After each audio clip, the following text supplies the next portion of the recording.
नमस्ते दोस्तों, आप सभी लोगों का स्वागत है वापस से अपने एक नए लेक्चर के अंदर। तो ये जो है ये हमारा है क्वेश्चन नंबर 10। अब यहाँ पर आप लोग देख सकते हैं what is the present value of an income streamed after the 10 years which provides you 1000 rupees at the end of first year, या तो आप बोल सकते हो ईयर 1। सेकेंड में बोला उन लोगों ने कि 2500 at the end of the year number 2 और 5000 at the end of the year number 3। यानी कि यहाँ पर उन लोगों ने मुझे ये पूछा है कि भाई अगर यहाँ पर आप लोगों के जो 1000 रुपए है वो 1 साल के बाद मिलेंगे, या फिर दूसरी बात उन लोगों ने बोली है कि 2500 रुपए 2 साल के बाद मिलेंगे और 5000 रुपए 3 साल के बाद मिलेंगे। तो ये मुझे यहाँ पर क्या बताया गया कि भाई सबसे पहली चीज मुझे बोली गई कि आपको यहाँ पर प्रेजेंट वैल्यू ढूंढनी है। क्यों? बिकॉज कि ये सारी फ्यूचर की बात करी गई है। टोटली मेरा इन्वेस्टमेंट कितने रहेगा, 10 years तक का इन्वेस्टमेंट रहेगा, बट यहाँ पर मुझे बताना है कि भाई इसकी प्रेजेंट वैल्यू क्या होगी। जैसे कि फॉर एग्जांपल 1 ईयर के बाद जो मुझे 1000 रुपए मिलने वाला है वो, फिर उसके बाद मुझे 2500 रुपए जो 2 साल के बाद मिलने वाले, 5000 रुपए 3 साल के बाद मिलने वाले। डिस्काउंट रेट या तो आप बोल सकते हो यहाँ पर आपका जो इंटरेस्ट रेट है वो इन लोगों ने बता दिया, इंटरेस्ट रेट इज 12%। तो यहाँ पर मुझे क्या ढूंढना है, इसकी सबसे पहली चीज तो मुझे इसकी प्रेजेंट वैल्यू यहाँ पर फाइंड आउट करनी है। प्रेजेंट वैल्यू ढूंढने का फॉर्मूला एकदम ईजी फॉर्मूला रहता है कि भाई प्रेजेंट वैल्यू इक्वल्स टू जो इसकी फ्यूचर की वैल्यू रहेगी वो, और उससे मुझे यहाँ पर क्या है डिवाइड कर देना है 1 प्लस आर की पावर में n। इससे मुझे इसको क्या कर देना है, डिवाइड कर देना है। बट यहाँ पर टोटल 3 कंडीशन आएगी। कंडीशन नंबर 1 यहाँ पर क्या कहती है कि भाई 1000 रुपीज जो होंगे वो मुझे at the end of first year मुझे मिलने वाले हैं। तो यहाँ पर मैंने लिख दिया at the end of first year. और जो 2500 रुपये है वो मुझे कब मिलने वाले हैं, 2500 rupees at the end of second year. और यहाँ पर 5000 रुपीज जो है वो मुझे कब मिलने वाले हैं, at the end of third year. तो वो चीज़ मुझे यहाँ पर इस तरीके से मिलने वाली है। इसका मतलब क्या है यहाँ पर कि मुझे ये जो पर्टिकुलरली क्वेश्चन है वो 3 बार सॉल्व करना पड़ेगा।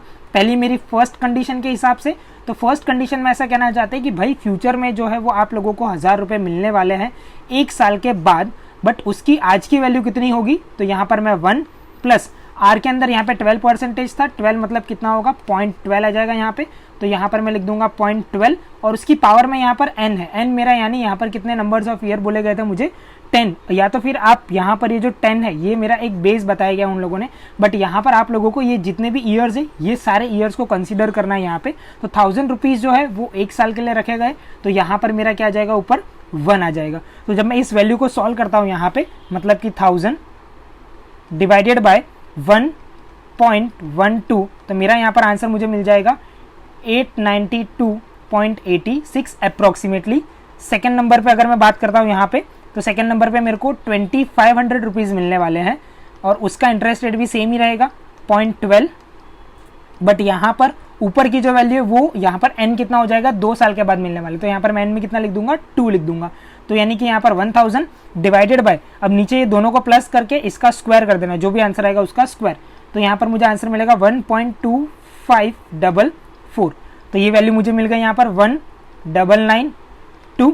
अब इसी तरीके से यहाँ पर मेरा थर्ड नंबर, तो थर्ड नंबर के अंदर यहाँ पर क्या बोला था मुझे, 5000 रुपीज़ जो है वो आएंगे यहाँ पे डिवाइडेड बाय 1 प्लस 0.12 का क्यूब। तो यानी कि यहाँ पर मेरा सबसे पहले तो 1000 रुपीज़ ऊपर आ जाएगा, डिवाइडेड बाय इन दोनों को प्लस करके इसका क्यूब करना है। तो यानी आंसर कितना आएगा यहाँ पर 1.4049। तो अप्रॉक्सीमेटली इसका आंसर यहाँ पर कितना आने वाला है, 3558.39। और लास्ट में उन लोगों ने क्या बोला था कि मुझे यहाँ पे टोटल प्रेजेंट वैल्यू चाहिए, यानी कि मुझे यहाँ पर मेरी प्रेजेंट वैल्यू क्या होगी वो मुझे यहाँ पर पता करनी है। तो यहाँ पर अगर मैं फाइंड आउट करने जाता हूँ मेरी total present value equals to, तो यहाँ पे मुझे तीनों का प्लस करना रहेगा, यानी कि 892.86 प्लस 1992 प्लस 355 8.39। इन तीनों को जब मैं यहाँ पे प्लस करूँगा तो मुझे आंसर मिलेगा यहाँ पर 6443.31। तो ये मेरा यहाँ पर क्या हो जाएगा, टोटल प्रेजेंट वैल्यू। सो इस तरीके से यहाँ पर क्वेश्चन के अंदर जो चीज़ मुझे पूछी गई है उसके हिसाब से मैंने क्या करा, यहाँ पर ये पूरा सम को सॉल्व किया। सो मिलते हैं अपने नेक्स्ट लेक्चर में, तब तक के लिए थैंक यू सो मच।